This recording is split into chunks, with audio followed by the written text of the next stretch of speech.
Hello guys and welcome back to the Laird Performance YouTube channel. On the last video, we saw the MK4 take shape.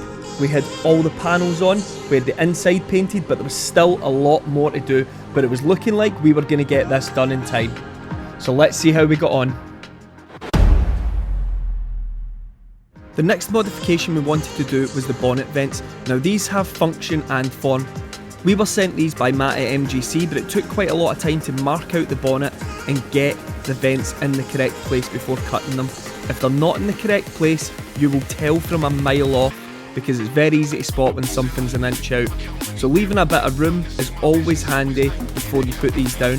Now these are a bolt-in vent, which is quite nice, and it means that they can sit flush. The next thing was to address the suspension. We decided to put the eye-back lowering springs on that we had in our last MK4, simply because the car was sitting like a monster truck, so we thought this will improve the handling a little bit as well as make it look better. After this was on to the last job of the day, fixing the heat shields. The heat shields had took a fair hit underneath because the car had been in a bush, but with a little bit of jiggery pokery, we managed to get most of it fixed. Unfortunately, we'd lost some time because we had a massive job in the workshop, but once that was clear, it was time to get the exhaust on. We decided to go with our custom Outlaw exhaust that we had on the last car, simply because it sounds awesome. But that exhaust was designed to fit with a larger downpipe, which meant when we went to mate it up to the stock one, it didn't quite fit perfectly and required a little modification. But once that was done, it looked epic. But then we had a slight problem, and that problem was the battery. It was throwing on all sorts of codes because it was low voltage, but with a quick charge we fixed it.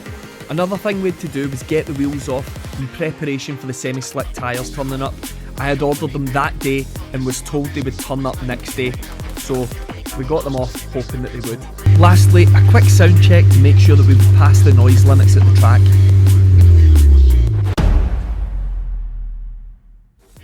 Now with only 2 days to go, the car looked as if we took a slight step back by putting the old wheels on, but just like that, the tyres turned up. So next thing was to take them and get them fitted and balanced. One of the guys picked up that one of the wheels had a slight buckle in it, but it was nothing overly visible. But with that in mind, he wrote to put on the back. Then I thought I may as well get some wet wheels and tyres as well while I'm here, just in case it's not nice. We thought with the extra time that we had that we could make a massive splitter for the front of it. But with a bit of measuring, cutting and a table along the way, we realised quickly that this was going to take a lot longer than what we thought it was going to, so we shelved that project quite quickly.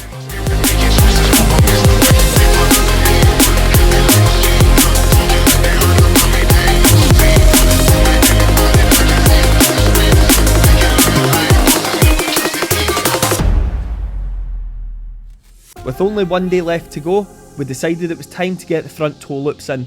That meant if something went wrong, I could get towed out no matter what way I was facing.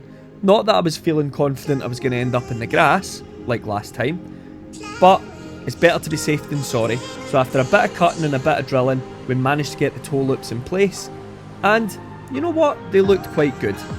That meant that we could get the front end built back up for the last time, for at least a while. Then we could actually test the car and make sure it was driving okay. The problem was, it wasn't. The car really had to go for an alignment. The steering wheel wasn't sitting at the correct angle, and that really bugs me whenever a car's out in track. And also, we had a boost leak. So there's no Jubilee clip on the back of it? That's it. That is there? It's like that spot. Oh, I see it now. That's no great. So somebody's had that off.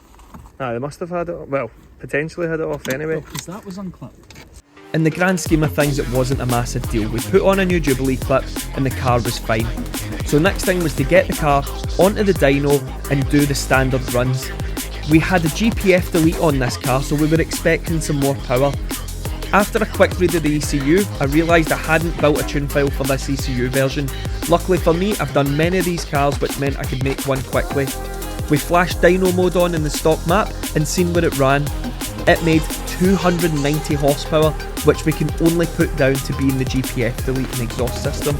So we flashed the stage 1 file on next to see exactly how much power we could make by just flashing the tune file on.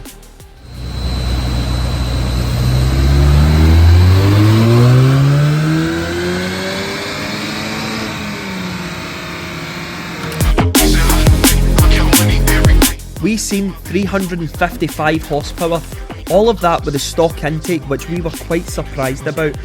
So we decided it was time to get rid of that. Curiosity was killing the cat.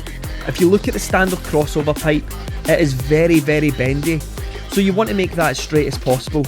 We decided that we were going to install the SD Performance crossover, and while we were at it, put the SD Performance short shifter on as well.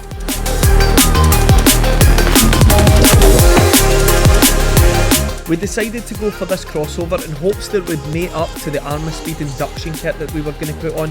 This came with full comprehensive instructions as well as a keyring. The actual kit includes a nice airbox as well as some really nice carbon fibre components. With this being the most expensive intake on the market, we were hoping that we were going to see some good gains. The SD crossover, after a bit of modification, managed to fit. We'd got it all in place, and it was time to put the front suction hood on, which was also covered with carbon fibre. This all fit great. We had no complaints whatsoever, and it was time to add the final piece of the puzzle, the carbon lid for the airbox.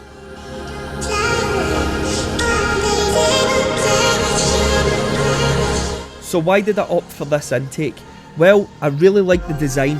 The way it can suck from behind the light as well as from the front suction hood means that we are getting a hell of a lot of airflow to that filter, as well as retaining all the benefits of the heat shielding.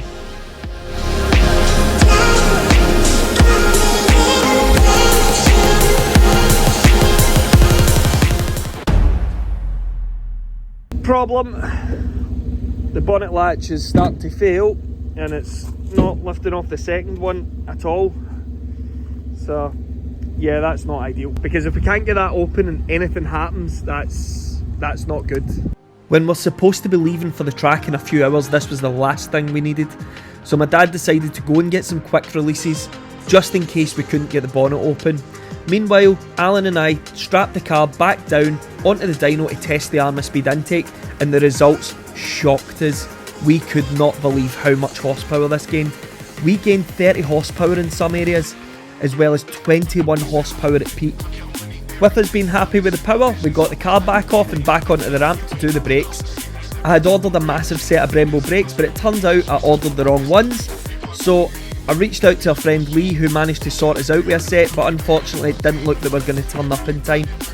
So we decided to take the rears out, replace them with some yellow stuff pads, and replace the fronts with some blue stuff pads, as well as change the fluid for some PBS racing fluid, which meant this was the best we could do in the short space of time that we had. Once we got the wheels on, we decided it's time to give the car a quick wash and get it ready to go. But then just like that, a knight in shining armour appeared. The UPS guy came bearing that package that we were so desperate for, which meant that one thing was certain: Alan had to do the job all over again. Sorry, Alan. But these calipers looked amazing. How could I resist not having them on for the track day? It also meant that I could run the RPX pads that I wanted to run and have the bigger discs and the better braking power that we desperately needed in this car. So Alan set about getting it all on. This meant the car was going to be exactly how I wanted it to be for the track day. Albeit missing a paint job, but after a quick wheel check to make sure it all fits and a quick torque up of everything else, we were ready.